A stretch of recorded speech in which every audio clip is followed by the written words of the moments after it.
Day 4 of learning DSC. Hi, मेरा नाम अंश चौधरी है। मैं computer science third year A branch का स्टूडेंट हूँ और इस चीज में मैं अपनी डीएससी लर्निंग जर्नी को डॉक्यूमेंट कर रहा हूँ जावा लैंग्वेज में। तो सुबह उठते ही मैं ड्यून मूवी का जो बचा हुआ हिस्सा रह गया था वो देखने बैठ गया था, जिसके बाद धूप में 1 घंटा मॉर्निंग वॉक करा और गाजर का हलवा निकलने के बाद मेरे अंदर काफी ज्यादा एनर्जी आ गई थी। फिर बढ़ करके आज का प्लान समझाया, जो कि था फंक्शन पढ़ने का। अगर तुमने अब तक फंक्शन नहीं पढ़ा तो प्लीज उसे ध्यान से पढ़ना। मैं तो रिवाइज करूंगा क्योंकि मैंने पहले पढ़ रखा था।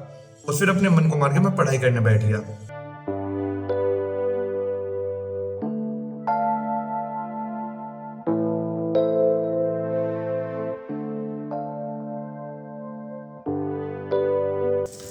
आज बिल्कुल पढ़ने का मन नहीं कर रहा, पता नहीं जैसे तैसे बस बैठा ही हूँ, दिमाग लगा रहा हूँ, कोशिश कर रहा हूँ, बस पढ़ने की बिल्कुल जी नहीं है। बस वो है ना, मुझे अपनी कंसिस्टेंसी ब्रेक नहीं करनी, वही है। नहीं तो आज तो बिल्कुल ना पढ़ता मैं।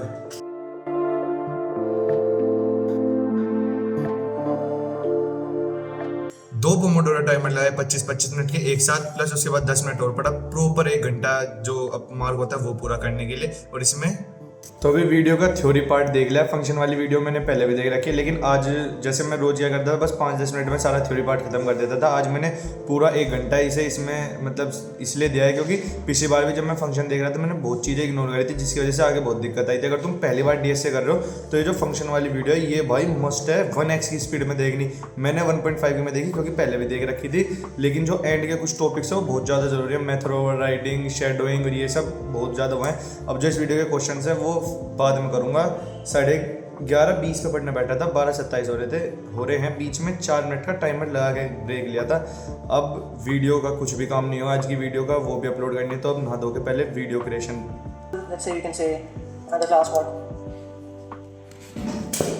जिसके बाद शुरू हुआ वीडियो बनाने का प्रोसेस, जिसमें सबसे पहले स्टेप था स्क्रिप्टिंग,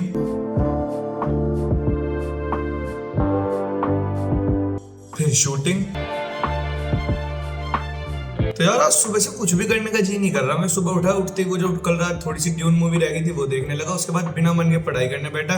2 25-25 मिनट के पोमोडोरो टाइमर लगाया, लेकिन पहला भी आधे घंटे से थोड़ा एक्सीड कर गया था और दूसरा 23 मिनट के आसपास, मतलब फिर भी एवरेज टाइम 1 घंटा ही रहा।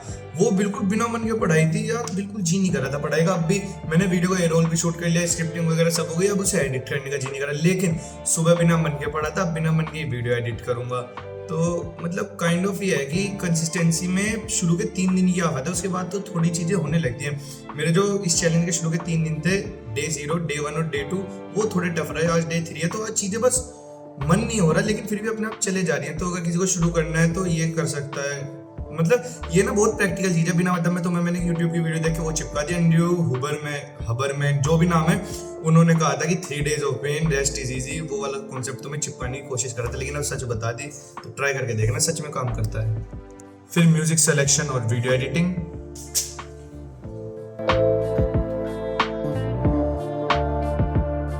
अब वीडियो का एडिट करने में 3 से 3.5 घंटे लग गए थे, जिसकी वजह से मैं काफी ज्यादा मेंटली थक चुका था और सुबह से 1 घंटा पढ़ भी लिया था। फंक्शंस जो बहुत बड़ी बात थी मेरे लिए, तो इसलिए मैं बाकी दिन कुछ नहीं करा। जिम में गया। अब जिम में क्या होता है ना, मैं जिम के बाद फोटोज खींचता हूँ स्टोरी पे लगाने के लिए। अगर इंस्टा पे फॉलो नहीं किया तो कर लेना प्लीज। तो उसमें क्या होता है, जिम का जो मेरा पूरा 1 घंटा है वो बिना मेरे मोबाइल के गुजरता है। मतलब मेरा फोन बस इसलिए यूज होता है कि मैं उसमें अपने जो एक्टिविटी उस दिन की वो ट्रैक कर सकूं। मतलब कितने वेट से कितनी रेप्स लगाए, वो मैंने बहुत सही टिप देखी थी किसी की, और नेक्स्ट लेवल टिप है। अगर वो तुमने फॉलो करनी शुरू करी तो स्ट्रेंथ अच्छे खासे लेवल पे इंक्रीज होगी। तो मैं तुम्हें सजेस्ट करना चाहूंगा, दिन का 1 घंटा ऐसा होना चाहिए जिसमें मतलब ये जो घटिया चीज है ना फोन, मतलब बहुत बढ़िया चीज है, तो ये थोड़ा सा दूर रहे। इस मतलब मेन बात यह सोशल मीडिया नेट बंद रहना चाहिए दिन में 1 घंटा फोन का। बस वो 1 घंटा ऐसा रिचार्ज कर देगा ना बॉडी को। भाई मैं पहले होता था जिम में 1 सेट मारा, फिर किसी की स्नैपचैट खोल के बैठ गया, फिर एक और सेट मारा, फिर इंस्टा पे रील देखने लग गया जो दोस्तों के आई हुए, यूनिक डेडिकेटेड देख रहा हूं, तो वो काफी डिस्ट्रैक्टेड पार्ट हुआ करता था। इसलिए अब से पिछले 1 हफ्ते से मैं ज्यादातर जिम में 1 घंटा सिर्फ अपने फोन पे अपना वर्कआउट ट्रैक करता हूँ और बस वर्कआउट करता हूँ, गाने भी नहीं सुनता। जिसके बाद रात को आया, मैं कोई पढ़ने का प्लान नहीं था, लेकिन फिर भी मैं पढ़ने बैठा और पूरे 1 घंटे तक पढ़ा।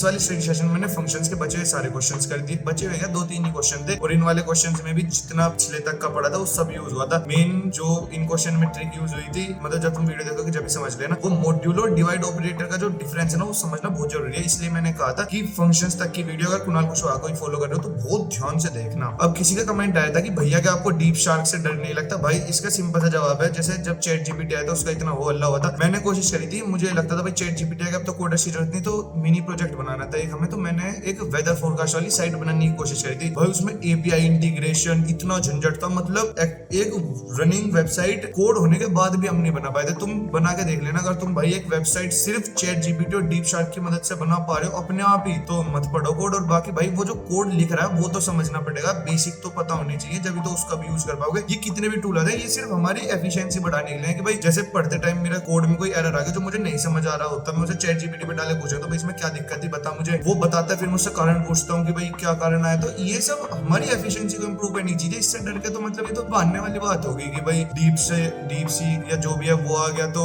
पढ़ो ना फलाने ढिकने।